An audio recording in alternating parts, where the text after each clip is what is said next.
Bonjour à tous et bienvenue à la présentation des nouveautés Zerfor V30, donc le lancement automnal de Zerfor Online.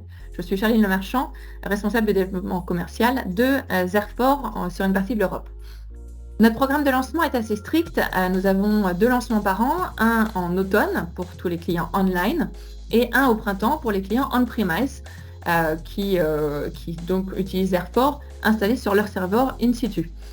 Les clients online bénéficient donc tous les automnes d'un lancement en amont avec des nouvelles fonctionnalités et les clients on-premise en bénéficieront 6 mois ou quelques mois plus tard au printemps.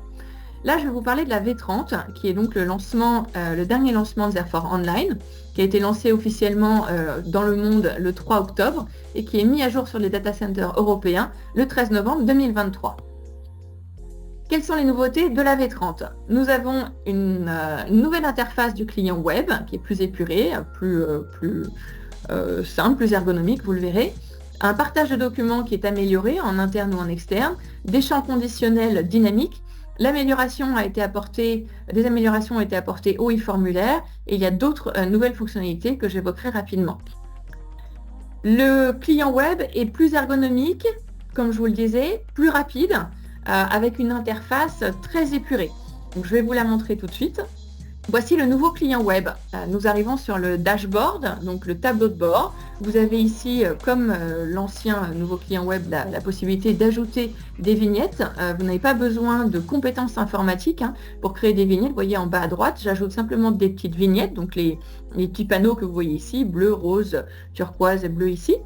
Donc, je peux ajouter des vignettes de liens raccourcis, comme vous voyez en bleu à droite, ou des liens web. Je peux avoir une vignette glisser-déposer, donc simplement pour glisser mes documents et les ranger rapidement dans Zerfor. Des vignettes pour mes documents favoris, donc les vignettes signées. Les vignettes de boîte de réception de workflow, comme vous voyez à gauche en bleu ici, avec toutes mes tâches qui me sont propres. Les vignettes graphiques, comme vous verrez tout à l'heure en rose derrière, donc en camembert, des barres, des donuts pour vous donner une vision en temps réel sur vos opérations. Et puis une vignette de recherche rapide de documents. Voilà, donc comme je vous le disais, pas besoin d'avoir de compétences informatiques pour créer son propre tableau de bord et pouvoir accéder à des informations qui nous sont personnelles, propres à chacun de nos besoins. Là, à gauche, vous avez la recherche de documents. Donc, je peux aller rechercher là, par exemple, mes factures. J'ai de la recherche rapide, simple, avec un mot que je peux remplir ici, donc sur le contenu du document ou sur les index. Je peux avoir des recherches sauvegardées ici pour un accès plus simple. Et je peux avoir de la recherche par mots-clés. Donc là, j'ai le numéro de facture, je peux avoir le fournisseur, je peux ajouter le statut de la facture. Je peux combiner bien évidemment un ou plusieurs mots-clés. Je peux ajouter des champs booléens pour ajouter des filtres supplémentaires pour retrouver le document que je recherche. J'ai ici juste en dessous les workflows, donc les tâches que j'ai effectuées. Nous voyons ici à gauche les tâches de workflow, donc là la gestion de la facture par exemple et la validation des notes de frais. Je vois ici que j'en ai une en retard. Et les tâches ponctuelles. Donc la différence, c'est que les workflows sont très structurés selon un graphique de processus qui ont été totalement automatisés. Les tâches, ce sont des choses qui sont vraiment envoyées par d'autres utilisateurs de façon très ponctuelle pour demander une vérification de documents, une vérification d'orthographe ou autre. Voilà, j'ai le suivi de ce que j'ai à faire moi, des tâches qui m'ont été envoyées, des tâches qui ont été créées par moi ou des tâches qui ont déjà été traitées. Je peux afficher soit les tâches que j'ai en cours et à effectuer, soit toutes les tâches de workflow, les processus sur lesquels je n'ai pas forcément de tâches à effectuer. Et puis ici un lien vers les formulaires électroniques de Zerfor pour ici pouvoir les utiliser. Si vous êtes sur le client web classique, là donc si je me connecte sur le client web classique, vous pouvez accéder au Zerfor Online Dynamic Web ici, tout simplement dans Fichier, et en bas à gauche, vous verrez Dynamic Web View, donc pour accéder au client web classique. Sur cette nouvelle version, la première fois que vous vous connecterez à votre client web classique, de toute façon, vous allez être motivé à aller sur ce sur le nouveau client web avec un pop-up qui vous montrera comment aller à ce nouveau client web. Voilà, mais vous pouvez facilement, on disait, aller de l'un à l'autre, tout simplement. Voilà donc pour la nouvelle interface web de Zerfor. Parlons maintenant du partage de documents. Le partage de documents, c'est l'envoi de documents via un lien en interne ou en externe. Donc ça, on pouvait déjà le faire avec Zerfor. La différence, c'est que nous pouvons le faire avec des personnes qui n'ont pas du tout accès à Zerfor sur un temps limité, avec un mot de passe, et ça ne consomme pas de licence. Donc c'est un gros avantage pour vous, parce que vous pouvez partager des documents avec des personnes externes qui n'ont pas accès à Zerfor, sans que cela vous coûte une licence d'utilisation Zerfor. Donc vous avez la possibilité dans les paramètres de sécurité de Zerfor, donc pour les parties administrateurs techniques, vous définissez les droits que vous voulez donner sur le partage de documents. Et lorsque vous partagez un document, chaque utilisateur peut définir si c'est sur n'importe qui, quelqu'un dans l'organisation ou sur des personnes spécifiques. Je peux donner des permissions, donc soit de modification, de visualisation seulement. Je donne une date d'expiration selon un calendrier et je donne un mot de passe qui va être partagé avec l'URL du document. Je peux suivre le partage de mes documents et je peux accéder rapidement à la liste des documents qui ont été partagés par moi ou avec moi directement depuis mon interface Zerfor. Les champs conditionnels. Nous avions déjà des champs conditionnels dans Zerfor. La différence ici, c'est que les champs sont conditionnels de façon dynamique. Ça peut être posé dans le workflow sur un large choix de champs et c'est en fonction de ce que j'ai mis dans un autre champ, donc dans un autre mot-clé, que mon champ va être conditionné, donc devenir obligatoire ou autre d'ailleurs. Ça permet donc une plus grande ergonomie et une plus grande précision pour les personnes qui doivent remplir des mots-clés. Voilà un exemple. Par exemple ici, j'écris Julia. À partir du moment où j'écris Julia, même si je n'ai pas fini d'écrire mon champ, eh bien mon champ se met en jaune. Je vais vous donner l'autre exemple qui est défini ici. Donc, vous voyez, je vous rappelle ici, donc Julia s'écrit et le champ devient jaune et j'ai le temps d'écrire le nom de famille.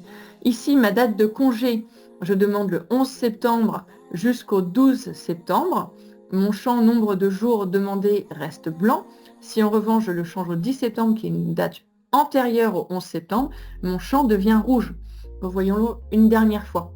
Vous voyez ici, je demande le 11 septembre jusqu'au 12 septembre, donc c'est cohérent, et là mon champ reste blanc. En revanche, si je change au 10 septembre, eh bien mon champ devient rouge. Voilà. Un autre exemple, vous voyez ici, j'ai dans la dernière ligne un montant qui est négatif, donc en débit, et ça me demande obligatoirement, en champ obligatoire, la référence de remise associée à ce champ qui a été mis en déficit, donc en montant négatif. Vous voyez ici, le champ discount code donc, est d'abord blanc et il devient jaune, ce qui veut dire que c'est un champ qui devient obligatoire. Je vais ici choisir un autre champ, donc je demande une allocation voiture. À partir du moment où je choisis oui, mon champ plaque d'immatriculation devient un champ obligatoire, alors qu'il ne l'est pas si le choix est non. Un autre exemple, je vais cocher la case assurance maladie. Mon onglet assurance maladie s'affiche dans mes données Zerfor. Et mon champ fournisseur d'assurance maladie est un champ qui devient obligatoire. Donc là, vous voyez ça, je coche la case, mon onglet données d'assurance maladie s'affiche avec des champs obligatoires à rentrer. Parlons maintenant des web services référencés. Donc l'affichage avant l'enregistrement de documents ou de e-formulaires. Donc ça permet une nouvelle fois plus de flexibilité pour les utilisateurs, plus de précision et une intégration bien évidemment beaucoup plus puissante à des outils externes. Par exemple, c'est le nombre de jours de congé restants lors d'une demande de congé où je vais pouvoir m'intégrer et m'interfacer à un SIRH me donnant le nombre de congés restants. Ou alors une vue sur le taux de change lors de l'enregistrement d'une note de frais. Par exemple, je vais pouvoir accéder à un site internet externe, donc par exemple exchangerate.host, où je vais utiliser les API pour me connecter à ce site internet-là, qui va me permettre, lors de l'enregistrement du document Zerfor, d'afficher des données de conversion de la devise avant l'enregistrement de ma note de frais. Parlons maintenant des nouveautés e-formulaire. Je vais avoir un accès anonyme plus sécurisé et des brouillons vont être enregistrés automatiquement si j'ai un problème de connexion. Par exemple, je suis une personne authentifiée dans Zerfor, donc attention, ce n'est pas possible pour les accès anonymes, mais si je suis une personne interne à Zerfor avec un accès authentifié, eh bien, j'ai un brouillon qui va s'enregistrer automatiquement si, par exemple, lors du remplissage de mon e-formulaire, je vais perdre la connexion web. D'autres nouveautés, l'ergonomie, donc l'accès sur des plateformes différentes simultanément, donc, peut se faire depuis le client web, le client lourd et l'application Zerfor mobile, par exemple. Je vais avoir une traçabilité accrue sur les actions qui ont été menées sur les workflows. Ça, c'est d'un point de vue administration technique. Chaque utilisateur va pouvoir visualiser les accès qui ont été faits sur son Zerfor avec ses identifiants de façon à garantir une nouvelle vérification sur la sécurité, selon les normes de sécurité SOX et autres. Et une meilleure intégration peut se faire avec SMTP via Hot 2, Office 365 en tant qu'utilisateur ou des apps ou Gmail. Petit message, n'oubliez surtout pas de capitaliser sur toutes les fonctionnalités Zerfor à votre disposition. N'oubliez pas l'application Zerfor Go, qui est l'application mobile, qui est disponible par défaut avec tous les utilisateurs Zerfor. L'intégration à Power BI qui est par défaut en natif dans Zerfor et qui vous permet d'avoir des super statistiques et de l'intelligence sur des mots-clés, sur toutes les données qui se trouvent dans Zerfor de façon très, très fluide et très ergonomique. Les e-formulaires Zerfor qui vous permettent de mettre sur vos sites internet des liens vers les e-formulaires pour des personnes externes ou internes, des demandes de renseignements, demandes de devis, des demandes de congés, des demandes d'informations, des réclamations, voilà, de façon à enregistrer les documents directement dans Zerfor et déclencher potentiellement des workflows derrière. L'accès en mode déconnecté, donc, qui est disponible avec toutes les licences nommées, où vous pouvez accéder à vos documents en mode totalement déconnecté.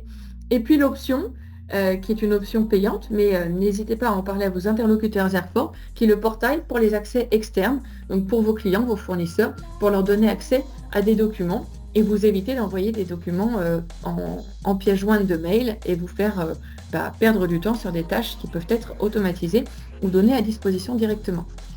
Voilà, où trouver des informations supplémentaires, vous avez notre page YouTube de Zerfor, donc vous avez deux pages, une page en anglais et une page en français, avec des vidéos, des webinaires.